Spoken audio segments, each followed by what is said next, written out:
या महाराष्ट्राच्या मुख्यमंत्री जे देवेंद्र फडणवीस आहेत यांचा मी निषेध करतो आणि या महाराष्ट्रामध्ये उपवर्गीकरण रद्द झालं पाहिजे ही आपल्या सगळ्यांच्या वतीने परत एकदा मागणी करतो।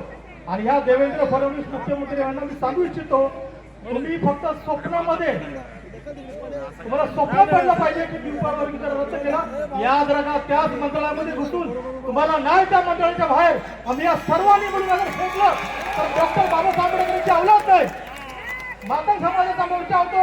अभिनंदन, तुम्ही सरकारकडे मागणी मागा, पण आंबेडकर कुटुंबियाकडे बोट दाखवाल तर याद राखा घराघराने घुसून आरएसएसच्या कार्यकर्त्यांना आम्ही सोडणार नाही। कारण हे अगर आमच्या पाठी आहेत, या देशाचे खरे युवराज हे आहेत, डुप्लिकेट युवराज तिकडे आहेत आणि हे युवराज ज्यावेळी रस्त्यावरती उतरतात तर आम्ही त्यांच्या पाठीमागे डिसिप्लिन सांभाळतो, शिस्त पाळतो।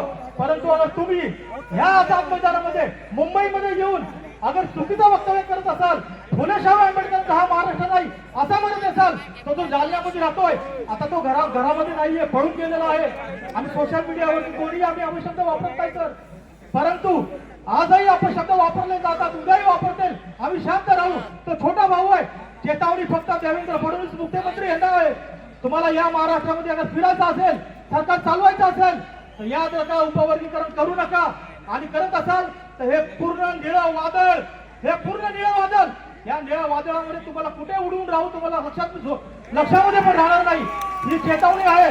आणि आनंदराव आंबेडकर साहेब आहेत, भीमराव आंबेडकर साहेब आहेत आणि घोले साहेब आहेत, घोडोले साहेब आहेत, यांच्या नेतृत्वामध्ये, बाणेसरांच्या नेतृत्वामध्ये हा आज या ठिकाणी मोर्चा होत आहे, आनंद आहे। आपण सर्व एक आहोत आणि असाच आंबेडकर कुटुंबासोबत आपण सर्व एक राहूया। जय भीम, जय भारत।